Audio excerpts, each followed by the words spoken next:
I bet you $5 right now you need a new end card for your next YouTube video. Spend 6 hot minutes with me and you'll get one. Welcome or welcome back. If you're new here, consider subscribing to my channel where I learn new cool stuff and teach it to you guys. So we're starting in Canva with a presentation sized project. I have Canva Pro, so I have all these cool your brand style options, and that's what I went with.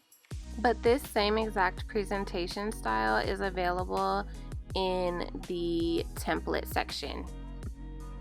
So I'm not teaching an English lesson, so I'm going to delete that. I don't want this exact setup, so I'm just kind of deleting the elements that are already present here. I'm not Teacher Avery either, so deleting that. And I don't need this little square box thingamajig, so deleting that. Going over to the elements section of Canva, I know that I want to use a circle. I wanted to try that weird shaped circle, but then I just changed my mind and typed in circles. So I'm picking the one that is considered a frame. That way I can drop my photo in there and use it as my subscribe button on the end card. So now that I'm satisfied with the placement, I am going to find the photo that I want to drop in. That's in my upload section of Canva already.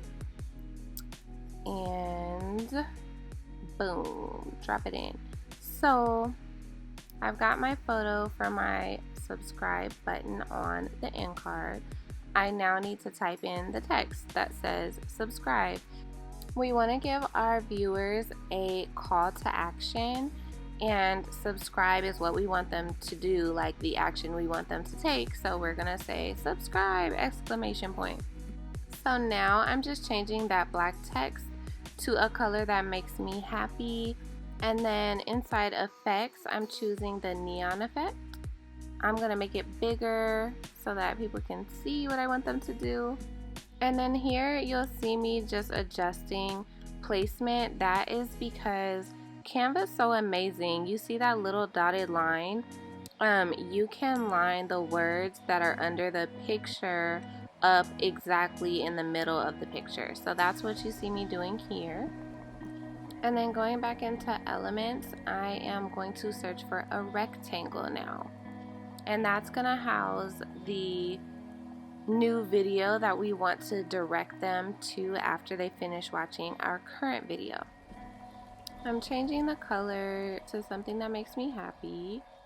And then I actually wanted to change the color of this rectangle to white instead of this dark, like monotonous color that I have here. So, and now I'm just readjusting and lining it up with that picture we just created at the bottom. And once I have everything lined up, the rectangle to the circle to the word subscribe, I am going to click the word subscribe, go into these triple dots, and then hit duplicate. And that just duplicates the font, the effect, and the size so that I don't have to do that all from scratch again. So now we're writing a different call to action. We want them to watch this video next. So that's what I'm typing there. And I think it was at this point when I realized I was a little overzealous and this big fancy box is not going to fit in this tiny little space with the words. So back to the basics. I got a different type of box that has cute little dots in the corners. I'm going to go through my process of resizing, recoloring, repositioning, etc., etc.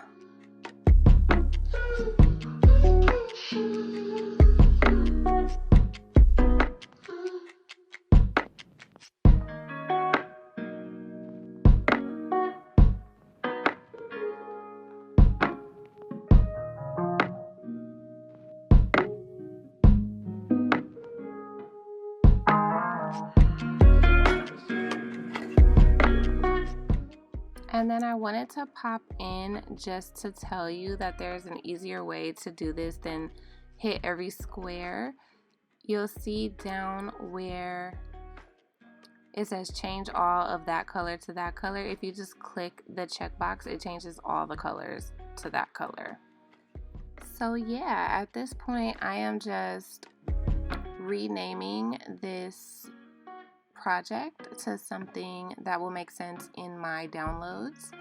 And later, after filming this tutorial, I did go in and move the box and the text down so that it wouldn't be cut off when it's actually being used as an end card. If you love this tutorial, please give me a thumbs up. It really helps. And thank you so much for watching.